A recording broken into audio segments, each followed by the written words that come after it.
ফুলকির কারণেই মৃত্যুর মুখে আজ অংশুমান। হ্যাঁ বন্ধুরা, ফুলকি সিরিয়ালে আজকের পর্বে তোমরা এরকমটাই দেখতে পাবে। পুরো গল্পটা জানতে হলে প্লিজ লাইক দিয়ে সঙ্গে থেকো। ফুলকি ওই বস্তিতে যায়, সেখানে গিয়ে বাচ্চাটির সাথে দেখা হয়। সে বলে, দিদি তুমি এতক্ষণ পর এসেছো, আমি তো তোমার জন্য অনেকক্ষণ ধরে অপেক্ষা করছি। ফুলকি বলে যে হ্যাঁ ভাই, চ আমরা যাই সেই বাড়িতে।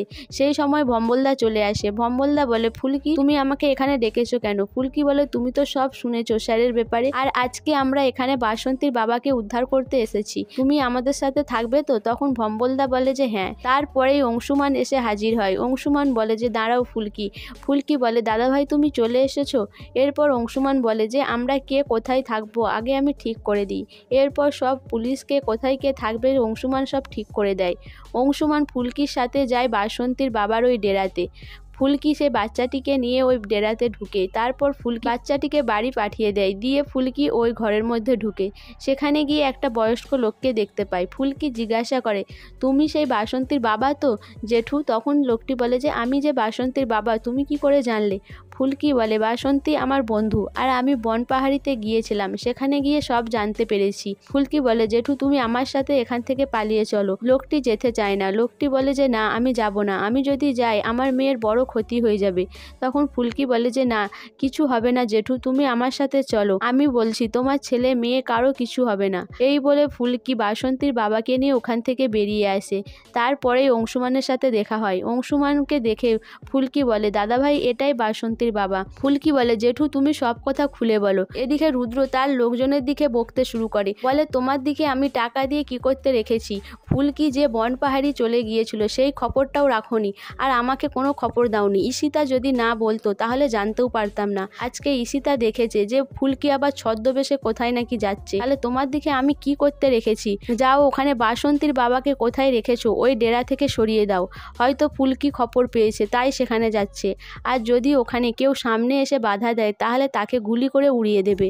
এরপর রুদ্রর লোক ওখান থেকে চলে আসে। রুদ্রর লোক এই বস্তিতে এসে হাজির হয়। তারা বস্তিতে এসে দেখে যে ফুলকি বাসন্তীর বাবাকে নিয়ে বেরিয়ে যাচ্ছে। তখনই তারা বলে যে এখান থেকে বাসন্তীর বাবাকে নিয়ে যেতে দিলে হবে না। তারা তখন বাসন্তীর বাবাকে লক্ষ্য করে গুলি চালায়, কিন্তু গুলিটা গিয়ে অংশুমানের লাগে। অংশুমান পড়ে যায়। ফুলকি দাদা ভাই বলে চিৎকার করে উঠে। অংশুমান পুলিশের দিকে অর্ডার দেয় যে ওর দিকে পালাতে দিও না, সবাইকে ধরো। এরপর ফুলকি তার দাদাভাইকে হাসপাতালে ভর্তি করার কথা বলে। তারপরে ভম্বলদাকে বলে যে ভম্বলদা তুমি বাসন্তীর বাবাকে নিয়ে গিয়ে যেখানে হোক লুকিয়ে রাখো, যেন কেউ খোঁজ না পায়। ভম্বল বাসন্তীর বাবাকে নিয়ে ওখান থেকে চলে যায়। ফুলকি অংশুমানকে হাসপাতালে ভর্তি করে। এদিকে রুদ্রর কাছে যখন এই খবরটা যায় যে অংশুমানের গুলি লেগেছে, তখন রুদ্র রেগে যায়। রুদ্র বলে, তোমার দিকে দিয়ে একটা কাজও হবে না, লাস্টে পুলিশের গায়ে গুলি করেছো, এখন ব্যাপারটা কোথায় গিয়ে দাঁড়াবে বুঝতে পারছো? আমার এই সময় ভোট রয়েছে, আর ভোটের সময় তোমরা সব কিছু আমার শেষ করে দিলে।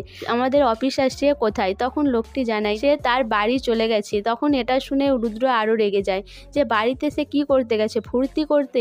এখন এই বিপদের সময় সেই নেই। রুদ্র যখন রেগে যায় সেই সময় অফিসার চলে আসে। অফিসারকে দেখে রুদ্র বলে যে কি ব্যাপার, আপনি এসেছেন, আপনি বাড়ি গিয়েছিলেন কেন? তখন অফিসার জানায় যে স্যার আপনি যা বলার তাড়াতাড়ি বলুন, ওদিকে তো জানেন অংশুমানের গুলি লেগেছে, আর সেটা নিয়ে হয়তো আবার তদন্ত শুরু হবে। রূপর মহলে স্যার সেটা নিয়ে তদন্ত শুরু করবে, আপনার লোকেরা যে কি করে। তখন রুদ্র বলে যে আপনাকে কি করতে রেখেছি, আপনি ব্যাপারটা সামলান যাতে কোনোভাবেই তদন্ত না শুরু হয়। তখন অফিসার জানায় যে এটা সম্ভব নয়, কারণ উপর মহলে স্যার এই কেসটা হাতে নিয়েছে, আর আমি এটা কি করে আটকাবো? রুদ্র বলে আমি জানি না। অফিসার বলে এখনো অংশুমান বেঁচে রয়েছে, আর অংশুমান যদি টেসে যায় তাহলে কিন্তু আরো বিপদ। তখন রুদ্র বলে যে না, অংশুমানকে মরতে দিলে হবে না, অংশুমানকে বাঁচিয়ে রাখতেই হবে। এদিকে ফুলকি হাসপাতালে অংশুমানের কাছে কান্নাকাটি করতে থাকে। তারপরে পারমিতা, লাবু আর ধানু এসে হাজির হয়। পারমিতা অংশুমানকে জড়িয়ে ধরে কাঁদতে থাকে, অংশুমানকে বারবার ডাকতে থাকে, কিন্তু অংশুমান কোনো সাড়া দেয় না।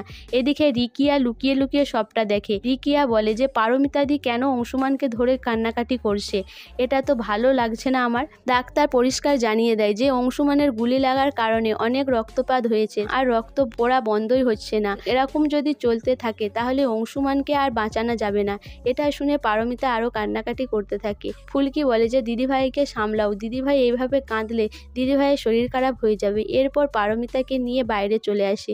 ফুলকি বলে যে আমি এখনই স্যারের কাছে যাব, এই অবস্থায় আমার কি করা উচিত, স্যার ছাড়া আমায় কে বলবে। এদিকে রিকিয়া এসে অংশুমানকে দেখে, অংশুমানকে বলে আমি তোমার কিছু হতে দেব না, আমি দাদা ভাইকে বলে ভালো ডাক্তারের ব্যবস্থা করব, তার আগে আমাকে শালিনী দিকে ফোন করতে হবে, পারমিতা দি যে অংশুমানকে জড়িয়ে কান্নাকাটি করছে সেটা আমায় জানাতে হবে। এরপরে রিকিয়া শালিনীকে ফোন করে বলে যে অংশুমানের অবস্থা খুবই খারাপ, যদি অংশুমানের কিছু হয়ে যায় তাহলে কিন্তু রোহিত ছাড়া পেয়ে যাবে।